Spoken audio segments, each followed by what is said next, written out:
remember growing up, I'm sure you do too, some of it anyway, I don't remember all of it, but I remember thinking I couldn't wait to be an adult. I couldn't wait to do whatever I wanted and have the job and do the things and go the places and drive the car. And I couldn't wait. I was so excited. And I kept thinking the responsibility of getting to go to work and having things I'm responsible for doing that actually made a difference, that there was something that was so important about being this adult. And somewhere in that process of thinking along those lines, however it happened, there's this idea that came about, the seed that was planted somewhere. I can't tell you the age, I can't tell you the time frame, but there's this seed that's planted that becoming adult, there's this rite of passage that you have to worry. Worry is what it's about. Worry is the ultimate piece of being an adult. It's the thing that makes you the adult, because if you don't worry, then you must not have any responsibilities, then you just must be immature. How many times do we see people that seem happy and don't really complain, and they're just here and they're just fun? And maybe you think of the guy on the beach that you think lives on the beach and has no life and is just happy-go-lucky all the time because he doesn't worry. Isn't that judgment, that initial judgment that, oh, he's immature, he doesn't have any responsibilities, he doesn't do anything? What if we've got it backwards?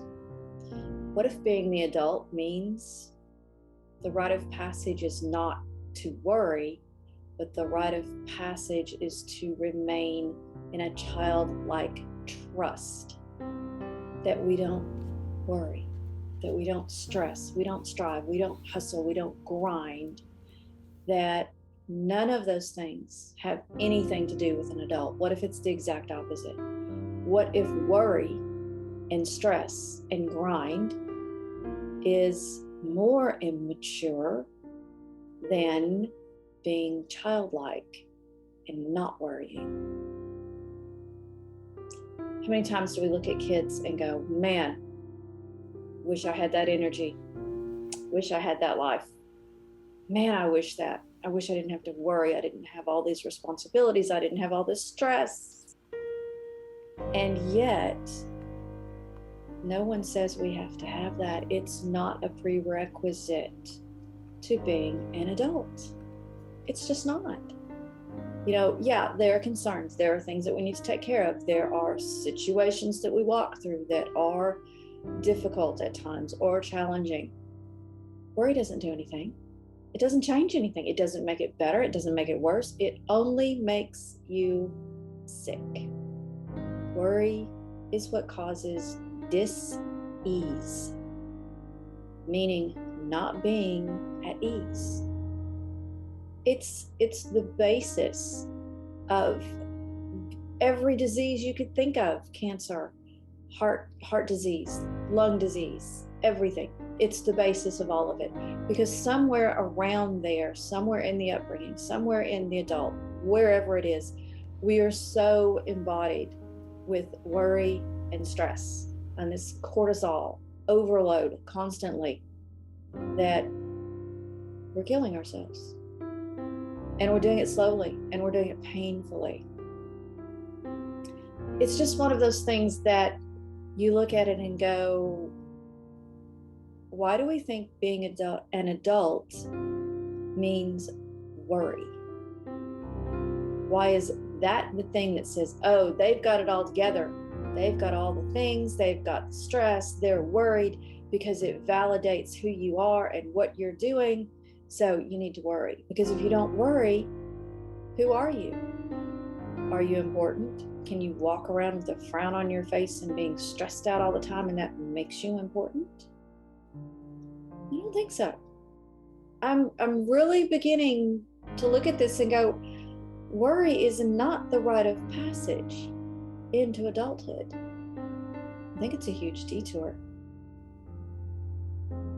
Not into life, not into adult, but into death and pain. want that. I don't know. How about you? I'm not okay with that. I'm ready to embrace that childlike, that trust, that exploring nature, that idea that things can be really cool and really fun. And what if the challenge, what if the thing that we're facing that is so challenging and so scary and so, I don't know what I'm going to do, what if that is actually the invitation to adventure? What if it's the invitation to explore something new, have a new perspective, understand something from a different direction, think outside of what you're normally used to thinking? But instead we shut down and we go into worry and wringing our hands and what are we going to do and how should I do this and who can I talk to and where's the guru that's going to tell me how to manage this situation? What if we approach it with joy and adventure and maybe even excitement, and we flip that worry into something so much bigger, that instead of releasing cortisol and stresses us out, releases dopamine and oxytocin, the feel good chemicals in the body, in the brain? What if we plug into those instead of plugging into, oh my gosh, what am I going to do? How's this going to happen? I can't handle this. I don't have the money. I don't have the time. I don't have the space. How am I going to do this? That's a whole cocktail of cortisol and a bunch of other stuff that we don't even want to talk about. But instead of that, going, I'm an adult. I get to choose my response. I get to choose my perspective. I get to choose how I respond to the situation. I may not get to choose the situation, but I get to respond however I see fit.